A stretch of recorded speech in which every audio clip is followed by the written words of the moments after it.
Bonjour à tous et bienvenue sur ma chaîne YouTube. Aujourd'hui, on va plonger, on va parler d'un sujet vital qui est extrêmement important pour tous les traders ou les personnes qui s'intéressent au trading. J'ai nommé le seul et l'unique l'overtrading. Imagine un instant que tes émotions prennent le contrôle total sur ton trading et te fassent prendre des positions totalement irrationnelles. Et bien c'est exactement ce dont on va parler dans la vidéo du jour. Comment contrôler cette quête insatiable de profit rapide? Quelles raisons nous poussent à faire de l'overtrading, pourquoi ça arrive, quelles sont les conséquences à court et à long terme sur notre trading et sur nous-mêmes, et puis bien sûr, comment éviter cela, je vais te donner toutes mes solutions. Tu l'as compris, une vidéo extrêmement importante, donc prends des notes, parce que cette vidéo peut te sauver. Et avant de commencer, n'oublie pas de t'abonner à la chaîne, tu sais que c'est le meilleur moyen de me soutenir. Donc je te laisse ouvrir une position acheteuse sur ce bouton s'abonner, et puis c'est parti. Mais qu'est-ce que c'est l'overtrading? Pour faire simple, l'overtrading, c'est le fait de prendre trop de trades, de prendre trop de positions sur les marchés.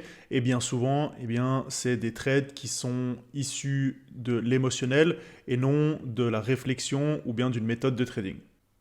Pourquoi fait-on de l'overtrading? D'où est-ce que ça vient? Pourquoi ça arrive?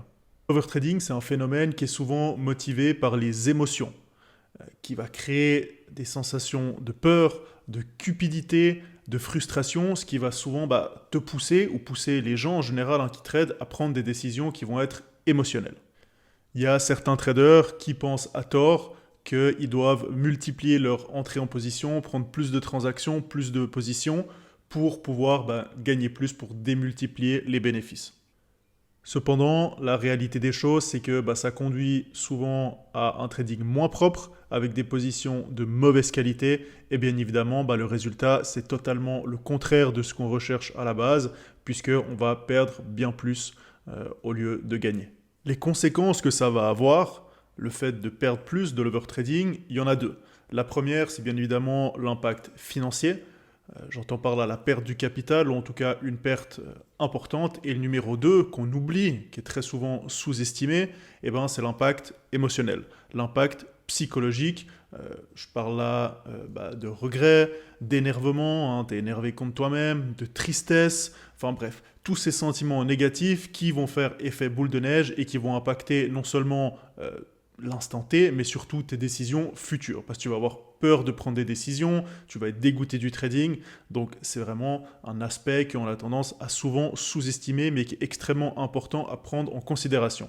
Maintenant, comment éviter l'overtrading? Alors, il y a plusieurs choses que tu peux mettre en place, je te les ai mises à l'écran. Donc la première, ça va être d'établir des règles de trading strictes avec une perte maximale journalière ou un nombre de trades.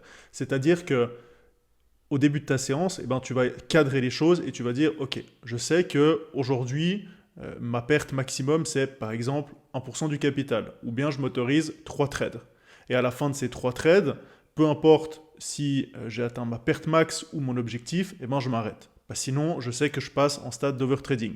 Même chose pour les 1%. Si j'ai perdu 1%, ma foi, j'arrête ma journée et j'accepte la perte. J'accepte soit l'erreur, soit le fait que tout simplement, j'ai peut-être vu les choses correctement, mais j'ai perdu. Mais en tout cas, je me fixe des limites.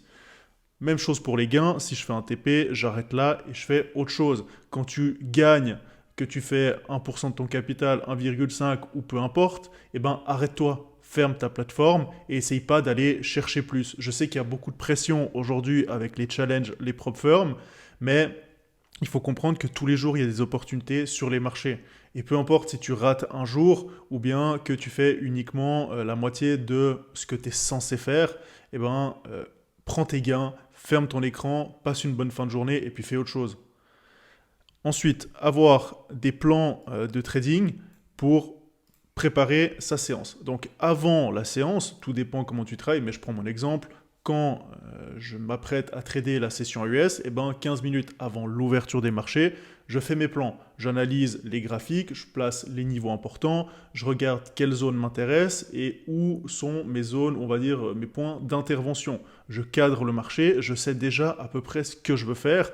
Avant le marché, je sais si je veux acheter, si je veux plutôt shorter et je sais où je veux le faire. Et je connais les signaux sur lesquels je vais entrer. Une fois que ça c'est fait, il faut juste attendre. Ensuite, ne pas rester toute la journée devant les écrans. Fixer des créneaux et les respecter.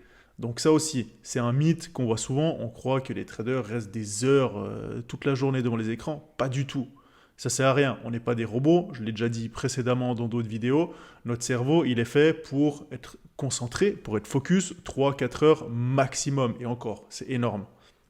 Au-delà, tu es plus concentré, tu prends plus les bonnes décisions. Donc, apprends à cadrer tes séances et à on va dire, à te ménager. Et puis, si tu sens que tu commences à être frustré ou énervé, fais une pause. Rappelle-toi, je l'ai dit, que c'est un seul trade. Il y a des opportunités tous les jours, tous les jours. Vois long terme. Si tu perds aujourd'hui, c'est pas grave. Qu'est-ce qu'un trade sur un mois, sur 6 mois, sur une année? C'est rien. Donc, arrête de voir court terme, vois long terme. Et si tu sens que ça monte, fais une pause 5 minutes et puis tu reviens après, calme, avec un œil frais. C'est ce que j'appelle démystifier l'overtrading. Avec cette vidéo, tu as maintenant tout ce qu'il faut pour éviter ce phénomène et puis pour ne plus laisser ruiner tes performances en trading. Si tu veux te former auprès d'un pro, tu trouveras tous mes programmes dans la description. Et pour terminer, encore une fois, si cette vidéo t'a plu, si tu trouves mon contenu utile, abonne-toi à la chaîne et mets un like. Sur ce, je te remercie d'avoir regardé la vidéo et je te dis à la semaine prochaine. Ciao!